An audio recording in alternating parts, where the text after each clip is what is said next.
Hey guys, Seanecash here. In today's video, I'm going to show you how to master your credit.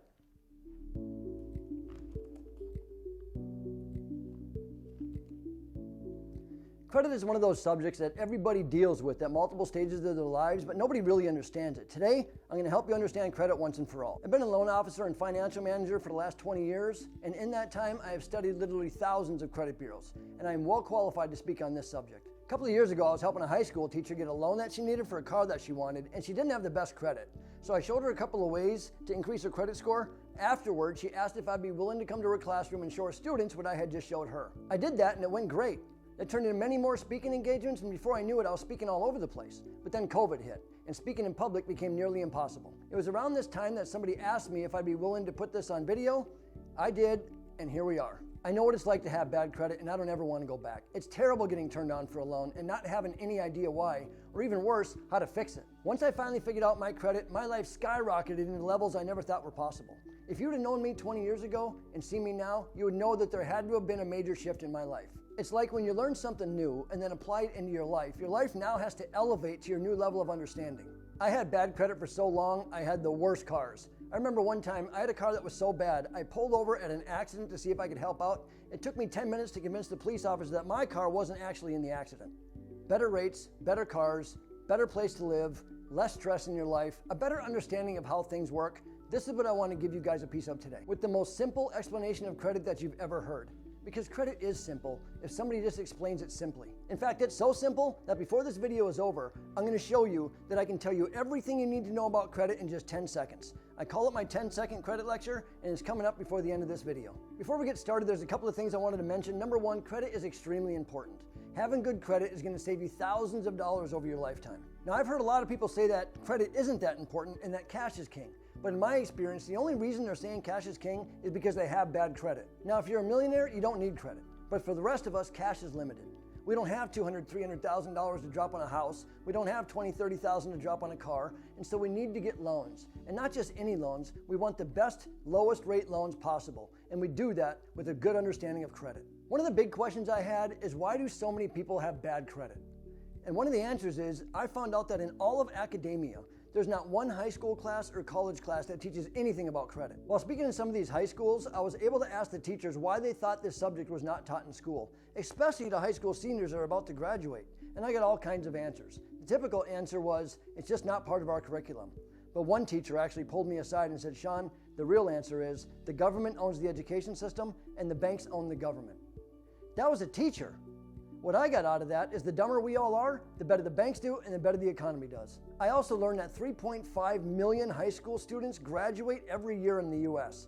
You give me the top 10 smartest ones, and I guarantee not one of them can answer the most basic question on credit. I'll never forget when I was in high school, my dad took me to a car lot looking at a first car, and the sales guy asked my dad, between Donald Duck and Donald Trump, where do you think your credit lies?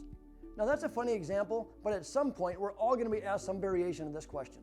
Whenever I'm asking people about their credit, I typically get three answers. My credit sucks, to I've got decent credit. I've even heard people say they've got perfect credit, whatever that means. Because even people with the best scores have no idea why their credit is good, other than the fact they make their payments on time. There's also another level of credit that I like to call cash credit. Cash credit is deliberate credit. It's knowing what your score is before you have your credit pulled, and knowing why it's there. It's understanding that right now you have a credit remote control in your hand and you can raise your score 100 points whenever you need it. In all of my years of finance, I haven't met one person with this level of credit. Yet it's so simple to do. In fact, when people want to emphasize that something is simple, they say it's as simple as 1, 2, 3. Credit is even easier than that. It's just 1, 2. All that's on your credit and mine for our entire lives is two kinds of accounts. The only two kinds of accounts that can be on your credit and mine is revolving and installment. That is all credit is.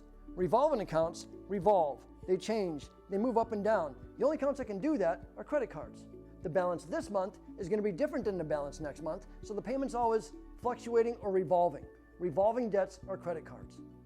Installment debts do not revolve. I love the illustration of the eye because it's cut off right here. It can't move up and down. It's the exact same payment till it's gone. A car, a boat, a motorcycle, a house. The secret is, you must have both. People fight me on this all the time. They say, you can't tell me I have to have credit cards. I don't want credit cards. Well, then great. You don't want good credit because you won't have it. I don't ask you to like the rules, I just want you to know what they are. Think of a child's swimming pool that has 2 blow-up air chambers in it, and you only blow up one side. It's not going to work very well. You need both sides. You need both pillars of credit, revolving and installment. And if we look at a credit bureau, that's all you're going to see. Revolving accounts, installment accounts, and you also got to watch out for the 30, 60, 90-day lates. A lot of people don't know that that's there. Every time you make a late payment, it stays on credit for 9 years. Good credit is 7, bad credit is 9, bankruptcies are 10. If you've got some lates on your credit, it's not the end of the world. There's a reason the windshield is so big and the rearview mirror is so small. Don't look back. Even though they stay on there for 9 years, they only affect your score for about 2 to 3 years. Nothing you can do about the old lates. Just keep trucking forward with no lates in the future. And when it comes to 30-day lates, just know that they're there. Know that you're being watched. I know it's kind of creepy, but just don't have any future lates going forward. The most important thing on this credit bureau example is this card right here. Why is this card so important? Because of how long he's had it. You never want to close your oldest credit card. The longer you keep a credit card, the higher the scores will go. The people that I've seen with the highest scores that I've ever seen have had credit cards for longer than 10 years. Now, if you go to a gas station, you get a rewards card, right? And if you use it 5 times, they give you a free pop or whatever. Once you get to 99 months, you've maxed out your credit rewards card, so to speak. In fact, I've never seen a score over 850 Equifax that didn't have a card for 99 months. A lot of people will tell me, Sean, I've got this $1,000 card right here. I'm never going to use it again. I'm just going to close it. Don't close it. You don't want to get rid of this little cheerleader that's telling everybody that looks at your credit in the future, she's got $1,000 available to him that he's not using. You want the banks to see that you've got that money that you're not using. Because banks always want to give you money when they don't think you need it. In fact, the only reason we even have credit, there's only one. The only reason that we all have credit is to impress banks. There is no other reason. So if you've got an old card and you're really never going to use it again, I call these cards sock drawer cards. Put it in your sock drawer, pull it out once a year, $50 in gas, get the bill, pay it off, put it back in your sock drawer for another year. Now, whenever we look at credit, this is not this person's credit today. This is the credit 30 days ago. Credit is always 30 days behind. Anything you pay today does not show up for 30 days. Let's say you have a $1,000 credit card and somebody tells you they're going to pull your credit. You tell them, don't touch my credit until you've done this. Take the $1,000 times. Don't ever forget this number. I don't care how big or how small your card is, the magic number is 30%. Once the card is under 30%, under $300, you just added 100 points to your score. Why? Because now it looks like you've got money available to you that you're not using. Once a card is under 30%, it's considered paid off to the banks.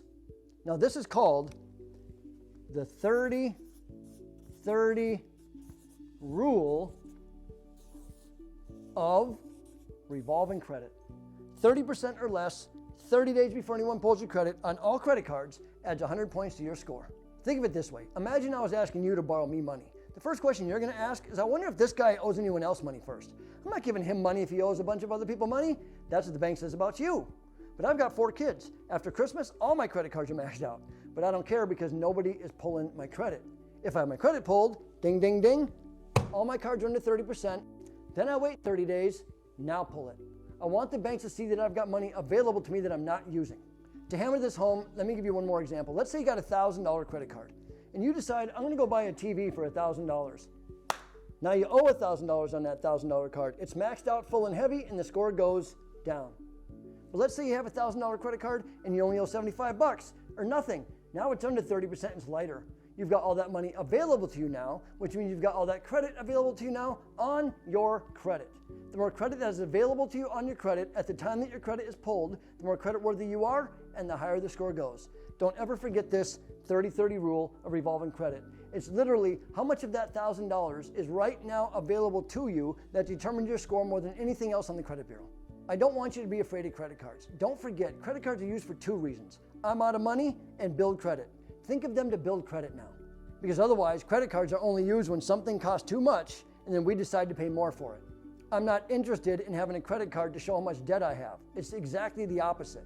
I want the banks to see that I've got money available to me that I'm not using. The only way we can do that is with our credit card utilization.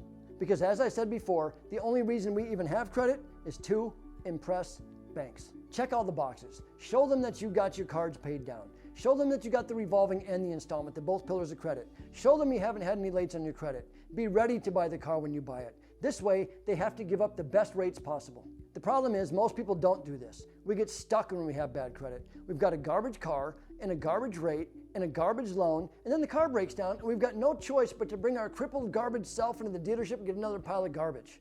And the cycle just continues. We need to plan to buy the car so that we get the best rates possible, not the worst rates possible. Now, if you're just turning 18 or you have no credit at all, you're a complete ghost, the best way to start getting credit is with a low-limit credit card. $300 will do.